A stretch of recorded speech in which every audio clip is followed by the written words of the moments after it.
तो जी जय राम जी की नमस्कार। कैसे हैं आप सब। और सबसे पहले आप सबके समक्ष में 2 भजन की लाइन है, मतलब एक भजन की 2 लाइन है, वो सुनाऊंगी। उसके बाद में आगे की बातें करेंगे। नियत भेद नहीं करती, जो लेती है सो देती है, जो बोएगा सो काटेगा, ये सब कर्मों की खेती है। तो भाई जहाँ जो चीज़ उगाई जाती है, जैसे गेहूँ उगाया तो गेहूँ ही तो काटेंगे, वहाँ पे हम अरहर मसूर बाकी चीज़ें थोड़ी ना मिलेगी। जो जो बोया जाता है वही काटा जाता है, ठीक है। यही नियति में भी है, कर्म है ना। तो चलो ये तो सबकी बात है भाई, मेरे भी अगर जैसे कर्म होंगे वैसा ही मैं काटूंगी, है ना। अब बात करते हैं कि 2 दोस्त होती हैं, बहुत पक्की वाली दोस्त होती है। यहाँ पे एक दोस्त है, मतलब उसके ऊपर बहुत बड़ा दुख और संकट आता है, दूसरी दोस्त उसकी बहुत हेल्प करती है, बहुत हेल्प गिनाती हूँ मैं। पहले क्या करती है, वो अपने छोटे से दूध मुहे बच्चे को छोड़ करके घंटों का सफ़र तय करके जिस सहेली पे संकट आया था उसको उसके ससुराल से लेकर आती है, ट्रीटमेंट करवाती है, फिर छोड़ कर आती है। मतलब बहुत बार इस तरीके से वो उसकी हेल्प करती है बिहाइंड द, मतलब क्या बताऊँ आपको, पब्लिक में शो ऑफ किए बिना, लोगों के बीच में शो ऑफ किए बिना, समाज में उस चीज़ को गिनाए बिना वो उसको इस तरीके से ट्रीट भी करती है, उसकी काफ़ी चीज़ों में हेल्प करती है, ठीक है। अब वो दोनों का काम प्रोफेशन सेम रह गया तो भाई वो अपना काम भी करेगी, प्रोफेशन क्यों छोड़ेगी, साथ साथ वो अपना काम भी करेगी। काम बहुत सारी ऐसी चीज़ें होती हैं जहाँ पर वो अपना काम छोड़कर भी उसकी हेल्प कर रही है, ठीक है। लेकिन अब जिस सहेली पे संकट आया था उसको क्या आदत हो गई, उसको आदत हो गई कि उसने उस संकट को अर्न करना शुरू कर दिया। उसने उस संकट से मतलब ये सोच लिया कि मुझे कुछ भी करना है लेकिन इस संकट से कमाना है, मुझे अपनी परेशानियां, अपने आंसू बेचने हैं। उसने अपने आंसू बेचने शुरू कर दिए। आंसू बेचते बेचते उसने कई अपने जो होते हैं ना कि ऐसे रिश्ते खो दिए जो कि बहुत करीबी थे, बहुत करीबी रिश्ते थे, उनको खो दिया उसने। और बस यही जो कि होता है कि भाई मेरे साथ गलत कर रहे थे, चलो मान लिया गलत कर रहे थे, चल रहा था।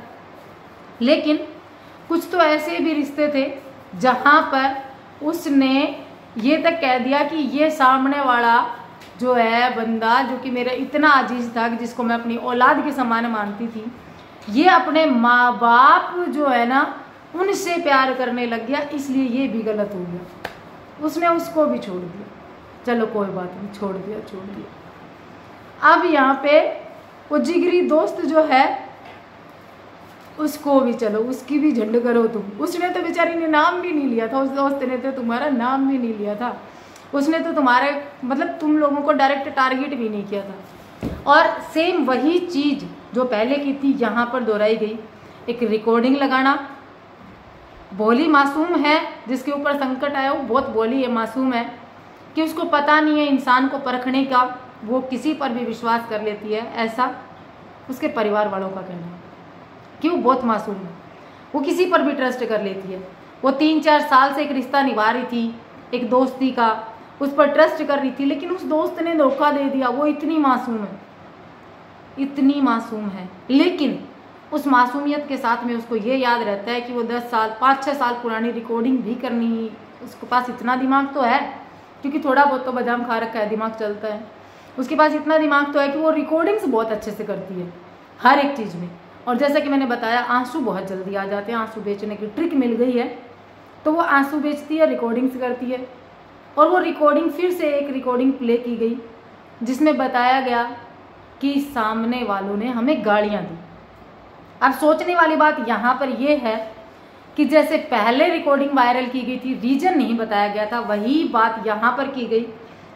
रिकॉर्डिंग वायरल हुई, लेकिन ये नहीं बताया गया रिकॉर्डिंग के पीछे रीजन क्या था, कारण क्या था। एक इंसान जो कि हमेशा जब तक उसको देखा वो एकदम शांत ही देखा, वो फालतू कुछ नहीं कर रहा था, वो एकदम अपनी पत्नी का सहयोग कर रहा था, उसकी पत्नी कह रही थी मुझे मेरी दोस्त की मदद करनी है, वो उसके साथ जा रहा था। वो अपने दूध मुँहे बच्चे को छोड़कर अपने घर पे अपने माँ बाप के पास में वो उसकी हेल्प कर रहा था, ठीक है। वो उसके घर चक्कर लगा रहा है, उसकी हर बुरे वक्त में वो उसके साथ खड़े हैं। और ऐसे समय में वो उसको गालियां देंगे तो भाई क्यों? बात यहाँ आती है कि क्यों, रीजन क्या था? वो रीजन भी तो बताना चाहिए ना। जब ऑडियंस के सामने आप इतना रायता फैला देते हो, इस तरीके से आप हर एक चीज़ जो है वो फैला देते हो, आप रोने लग जाते हो, आप ये कहते हो हमें धमकियाँ मिल रही हैं, हमें ये हो रहा है, वो हो रहा है, या फिर आप ये कहते हो कि मैंने तो मतलब बहुत कुछ है जो चीज़ें आने वाले समय में मैं आप लोगों के साथ में शेयर करूँगी। बहुत सारी चीज़ें वो था ना। कल एक रिएक्शन वीडियो को मैंने देखा, उन्होंने कहा कि हम लोग तो हर एक चीज़ को एनालिसिस करते हैं, एनालाइज बोलते हैं शायद तक उस चीज़ को। हम हर एक चीज़ को पहले चेक करते हैं कि भाई हम एक पर तरफा कभी नहीं करते। तो वही चीज़ मैंने बताया यहाँ पे कि हर एक चीज़ देखने के बाद में सोचने वाली बात यह है कि एक बच्ची अगर अपने परिवार को, अपने माँ बाप को अपने वीडियोज़ में शूट कर लेती है तो उससे इसको तकलीफ होगी, इसलिए उसको अपना परिवार अपने वीडियो में नहीं दिखाना चाहिए, ठीक है। एक लेडी जो इसको हमेशा हेल्प करती थी, उसका हस्बैंड उसके साथ था, उसका हस्बैंड इसके लिए हर जगह पर अपनी पत्नी के साथ में खड़ा रहा, वो गालियां देगा तो रीजन क्या था? वो रीजन भी तो सामने आना चाहिए। ये हर जगह पर अपने आंसू बेचने शुरू कर देते हैं, कहते हैं हम परेशान हैं, हम परेशान हैं, हम परेशान हैं। साथ ही कहते हैं कि हम इतने सक्षम हैं कि हमें किसी की ज़रूरत नहीं। वो तो सारी दुनिया जानती है आप इतने सक्षम हो, सब जानते हैं, लेकिन आप इतने सक्षम होने के बाद में फिर ये इतने ड्रामेबाजी क्या सही लगती है? क्या आपको लगता है जिस परिवार को आपने 1 साल पहले बदनाम किया था, उस परिवार के साथ आप बैठ करके आज काम कर रहे हो, क्या आप आने वाले समय में उनके साथ में सही से रह पाओगे? यहाँ पर ऑडियंस एक बात सोच सकती है कि जो चीज़ें पहले हो सकी, मतलब पहले हो चुकी हैं ये चीज़ें, मैं कुछ मेरे तरफ से नहीं कह रही हूँ कि ये चीज़ें पहले हो चुकी हैं। जिस परिवार के बीच में आज बैठा जा रहा है वो परिवार भी एक बार के लिए हिट लिस्ट पर था। क्या ये साइकोलॉजिकल बीमारी है या फिर कुछ और है? सारी चीज़ें देखिए, हम कुछ नहीं कह रहे, जो चीज़ें दिख रही हैं उन्हीं चीज़ों पर बोला जा रहा है। आप लोगों ने कहा कि रिलेटिव्स को फ़ोन करके भी कहा जा सकता था, यूट्यूब पर रिलेटिव्स को कहने की क्या ज़रूरत थी? आपने अपने रिलेटिव्स को फ़ोन करके कहा था, आपने अपने रिलेटिव्स की तो यूट्यूब पे धज्जियाँ उड़ाई थी। आप ज्ञान बांट रहे हैं आज, आप करो तो रास लीला, दूसरा करे तो करेक्टर ढीला। क्या पता उसने अपने रिलेटिव्स को कहा हो, हम ये पुष्टि नहीं करते यहाँ पे कि उसने किसको कहा, लेकिन उसके मुंह से उसने बोला मैंने मेरे रिलेटिव्स को बोला। उसने अगर रिलेटिव्स को बोल दिया तो वो गलत है, अगर आपने अपने रिलेटिव्स को बोल दिया आप सही हो गए। मतलब बात क्या है, जो भी है, कम से कम जब इतना रायता फैला देते हो तो उसके पीछे की चीज़ें भी क्लियर किया करो, ताकि हम जैसों को बोलने का मौका ना मिले, है ना। और रही बात जो इनकी ऑडियंस है, जो मैंने शुरू की 2 लाइन बोली ना, नियति भेद नहीं करती, जो लेती है सो देती है, जो बोएगा सो काटेगा, ये सब कर्मों की खेती है। तो वो तो जो बोएगा सो काटेगा। मैं जो लोग गालियां दे के जाते हैं, बद्दुआ दे के जाते हैं, जो कहते हैं तेरा बच्चा भी रोड पर आएगा, तेरे पति को भी ये हो जाएगा, तू भी ऐसे दिन झेलेगी, मैं उनसे कह रही हूँ हम लोग तो इस तरीके की चीज़ें नहीं कह रहे, हम तो नॉर्मली जो दिख रहा है उसी पर बोल रहे हैं। आप लोग अपना इतना गिरा रहे हो अपना स्टैंडर्ड कि आप किसी के लिए किसी को बद्दुआ दे रहे हो, इस तरीके की बातें कर रहे हो। तो नियति भेद नहीं करती, जो लेती है ना वही देती है, रिटर्न में क्या पता किसको क्या मिल जाए। हमने तो अपने मुंह से गालियां भी नहीं दी, लोगों को बातें बुरी लगी, क्योंकि वही बात होती है चोर की दाढ़ी में तिनका, चोर की दाढ़ी में तिनका। तो वो चोर की दाढ़ी में तिनका लग गया, मैंने तो मेरी जबान से गलत बोला ही नहीं था, मैंने तो जो दिख रहा था वही बोला था। आप लोगों ने किसी को जाके इसी तरीके से बोलना शुरू कर दिया, बददुआएं देनी शुरू कर दी, किसी का कमेंट बॉक्स इतनी गंदगी से भर दिया। आप लोग अपने कर्म खराब कर रहे हो।